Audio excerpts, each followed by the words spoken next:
Hello my dear friends, good morning. నేను మీ రాజీ. ఈరోజు edit option గురించి కొత్త న్యూస్ వచ్చింది. చాలా మంచి విషయం ఇది చెప్తాను. తర్వాత ఇంకో విషయం ఏంటంటే ఎస్జిటి అయినా అసిస్టెంట్ అయినా ఏం చదవాలనేది చెప్తాను. ఈ రెండు విషయాలు చాలా ఇంపార్టెంట్. ఒకసారి చూడండి. ఎడిట్ ఆప్షన్ అనేది ఇచ్చి చాలా రోజులు అవుతుంది. కాకపోతే అప్లికేషన్లో 3 పార్ట్స్ ఉంటాయి. 3 పార్ట్స్లో సెకండ్ పార్ట్, థర్డ్ పార్ట్ ఈ రెండే ఎడిట్ చేసుకునే అవకాశం ఇచ్చారు ఇంతకుముందు. ఫస్ట్ పార్ట్కి ఇవ్వలేదు. అంటే పర్సనల్ డీటెయిల్స్ ఉంటాయి కదా, మన నేము, తర్వాత date of birth, surname, Aadhaar, ఇవి ఎడిట్ అవ్వలేదన్నమాట. చాలామంది నాకు కాల్ చేసి బాధపడ్డారు. అప్లికేషన్ పెట్టాం కానీ మేడం ఇది తప్పు చేశాను నేను అని. హెల్ప్ డెస్క్ కాల్ చేయండి అన్నాను. కాల్ చేశారు. వాళ్ళు ఏదో సొల్యూషన్స్ కొన్ని చెప్పారు. అయితే నేమ్ ఇప్పుడు ఎడిట్ అవుతుందన్నమాట. మీ సర్నేమ్ అయినా ఆధార్లో ఉన్నట్టు పెట్టకండి సర్నేము. సర్టిఫికెట్లో ఏది ఉందో అదే పెట్టండి సర్నేము. ఓకేనా? సర్టిఫికెట్టే మెయిన్.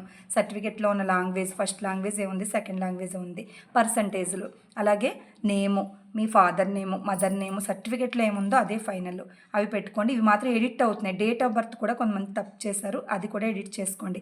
ఆధార్ నెంబరు, తర్వాత క్యాస్ట్ నెంబరు, ఏది ఎడిట్ చేసినా కూడా ఇప్పుడు ఎడిట్ అవుద్ది చూసుకోండి. మీరు కరెక్ట్గా సర్టిఫికెట్లు ఇప్పుడు అప్లోడ్ చేసుకోవచ్చు అనమాట. అంటే క్యాస్ట్ ఇప్పుడు కొంతమందికి లేని వాళ్ళు ఇప్పుడు తెచ్చుకున్న దాన్ని ఇప్పుడు కరెక్ట్గా మీరు ఇచ్చుకోవచ్చు అనమాట. క్యాస్ట్ నెంబర్ అడగట్లేదు అక్కడ. ఒకవేళ అడిగిన వాళ్ళకి మాత్రం ఇవ్వండి. ఓకేనా? ఎడిట్ ఆప్షన్ మాత్రం 3 పార్ట్లో ఇప్పుడు ఎడిట్ చేసుకునే అవకాశం ఇచ్చింది. అది మాత్రం కరెక్ట్గా యూటిలైజ్ చేసుకుని మళ్ళీ మీరు అన్నీ కరెక్ట్గా ఇచ్చారో లేదో చూసుకుని, సర్టిఫికేట్స్ కూడా అన్నీ ఇచ్చారో లేదో చూసుకుని. అంటే సర్టిఫికేట్స్ కంపల్సరీ కాదు, ఉంటే పెట్టమన్నాడు, లేకపోతే జాబ్ వచ్చిన తర్వాత ఇమ్మన్నాడు. ఒకవేళ ఒరిజినల్ లేకపోయినా ప్రొవిజనల్ పెట్టొచ్చు, లేదంటే జిరాక్స్ పెట్టినా కూడా తీసుకుంటుంది. కాబట్టి ప్రజెంట్ పెట్టేయండి. ఒరిజినల్ ఉంటే వెళ్ళను కూడా, లేకపోతే ఏదో ఒకటి పెట్టేస్తే అప్పుడు తర్వాత జాబ్ వచ్చిన తర్వాత చూపించమని అఫీషియల్ న్యూస్ అప్పుడు వచ్చింది. దాని ప్రకారం నేను చెప్తున్నాను. తర్వాత ఎస్జిటి అయినా అసిస్టెంట్ అయినా ఏం చదవాలి, ఎలా చదవాలి అంటే 3rd to 10th compulsory SGT. ఇది వీళ్ళు ఎలాగో టెట్కి చదువుకున్నారు కదా, ఇంకాస్త లోతుగా line to line 3rd to 10th books అన్నీ టెట్టే కంటిన్యూస్ కాబట్టి వాళ్ళకి చదివేసుకోండి. తర్వాత అసిస్టెంట్ వాళ్ళు ఏంటంటే 6th to 10th compulsory line to line రావాలి. దాని నుంచి 20 మార్క్స్ గ్యారంటీ. అంటే 40 మార్క్స్లో 20 మార్క్స్ 6th to 10th కదా, 20 మార్క్స్ ఇంటరు, ఇలా డివైడ్ అవుతుంది. 20 మార్క్స్ పోకూడదు, ఇంకా చిన్న లెవెల్ కదా, స్కూల్ లెవెల్ కాబట్టి. ఇంకో 20 మార్క్స్ ఇంటర్ నుంచి వస్తాయి. ఇంటర్ నుంచి ఏం చదవాలి అంటే రిలేటెడ్ టాపిక్స్ చదవండి. 6th to 10th లెసన్స్ ఉంటాయి కదా, రెస్పిరేషను, డైజెషను, అంటే హార్ట్కి సంబంధించి రక్త ప్రసరణ వ్యవస్థ, అంటే రిలేటెడ్ చాప్టర్స్ అనేవి అస్సలు వదలొద్దు. ఇంటర్లో ఉంటాయి.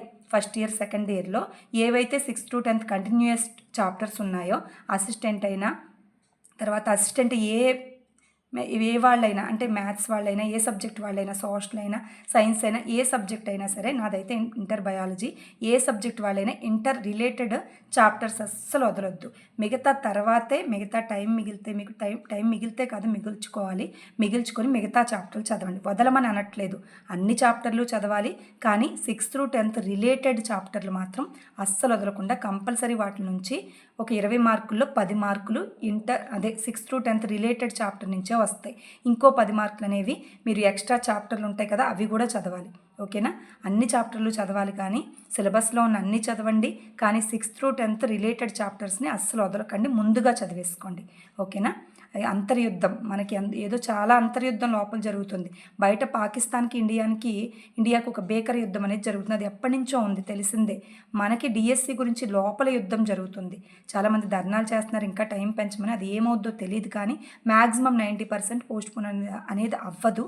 కాబట్టి ఈ నెలని కరెక్ట్గా యూటిలైజ్ చేసుకోండి. ఓకేనా?